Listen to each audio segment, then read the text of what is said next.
विजय Trivedi sir, क्या solution है? वो शांतनु जी जो बता रहे थे भाई सीबीआई की तो जिम्मेदारी नहीं है, तो ये 23 लाख बच्चे, 22,79,000 बच्चे इस बार, 24 लाख पिछली बार, जिनको ये पता ही नहीं कि उनका कितना फ्री एंड फेयर एग्जामिनेशन हुआ। पिछली बार तो और जबरदस्त घमासान हुआ। और ये 19, 20, 22, 24, 25, 26 every consecutive year this is happening in India and this is happening only in India. Garima ji, India में हो रहा है। चाइना को लेकर भी एक ऐसी एजेंसी है, उसका एक भी पेपर लीक नहीं हुआ। हम कंपेयर करेंगे तो फिर बात अलग होगी। मैं उसको देख रहा था।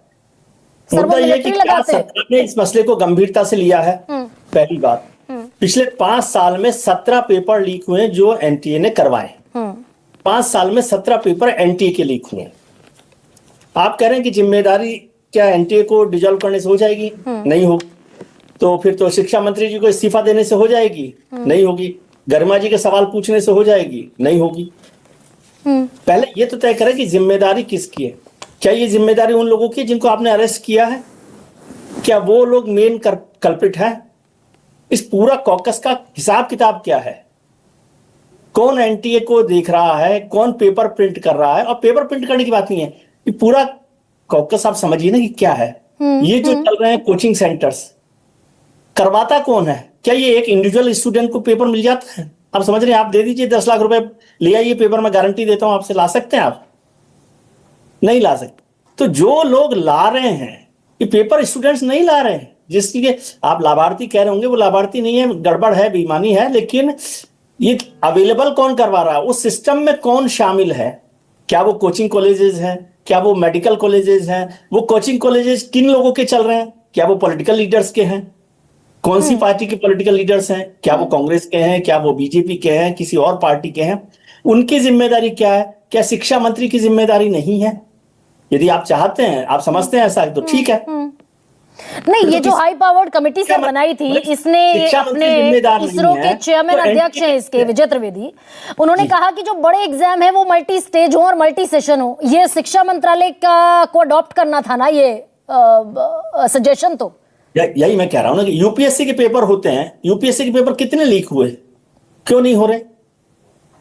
22 लाख बच्चों को भविष्य कितना, एक सारा क्रेडेंशियल्स का मामला है, ये क्रेडिबिलिटी लॉस का मामला है। बच्चों का भरोसा ही उठ गया है। और आप सोच रहे हैं कि ये फीस का मामला, कि आपके आप थोड़ा सा इसको और गंभीरता से लीजिए कि एनटीए का डायरेक्टर कहेगा कि हम फीस वापस कर देंगे या फीस का वापस ले लेंगे, ये उसका मसला है।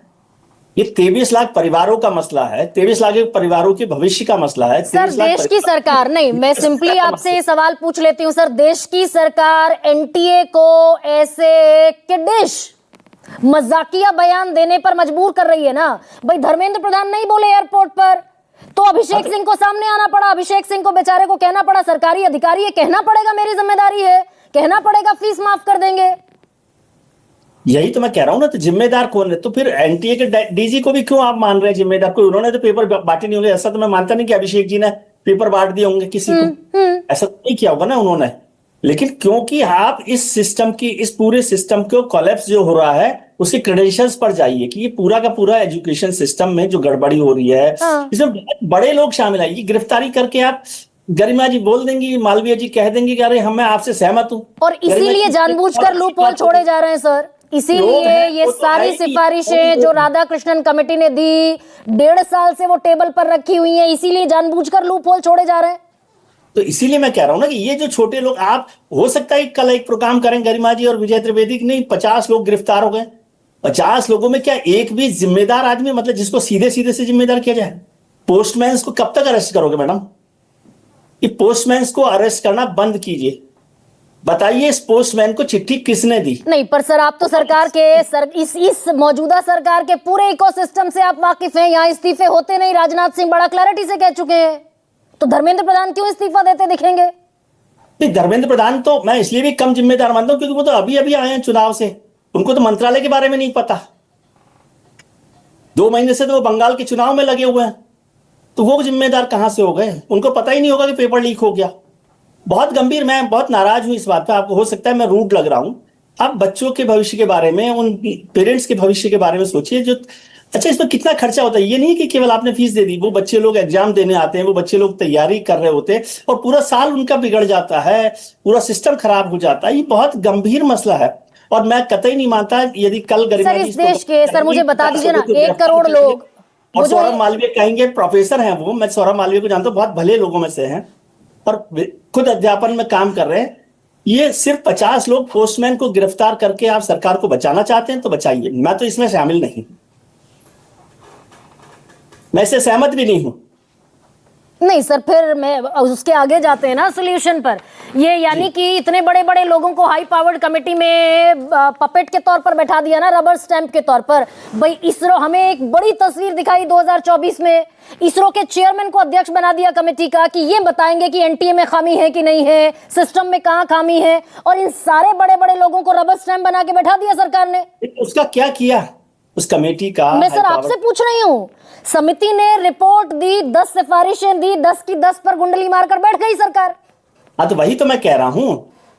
तो ये सबसे गंभीर सवाल, ये सादा सवाल गंभीर सवाल है। और क्या इससे भरोसा हो जाएगा कि आगे? और मैं एक और बात बता रहा हूं, आज ये पेपर लीक हो गया और सरकार ने मान लिया क्योंकि ये बड़े पैमाने पर हो गई। बहुत बार, पिछली बार तो सरकार ने माना ही नहीं था, फिर एक बार माना कि नहीं, बहुत छोटी जगह पर हुआ था, इसलिए कोई बड़े पैमाने पर नहीं हुआ लीक। हाँ नहीं, अब अगर सरकार ने ये मान लिया सर, इस अगर पेपर रद्द हो गया, बाकायदा री एग्जामिनेशन की डेट थोड़े दिनों में फाइनल हो जाएगी, तो इसका मतलब सिस्टमेटिक फेलियर है, बाकायदा एनडीए फेल है, एनटीए फेल है, ये तो सरकार की स्वीकारोक्ति हो गई ना फिर। नहीं तो फिर जिम्मेदार कौन हुआ? जिम्मेदार कौन हुआ?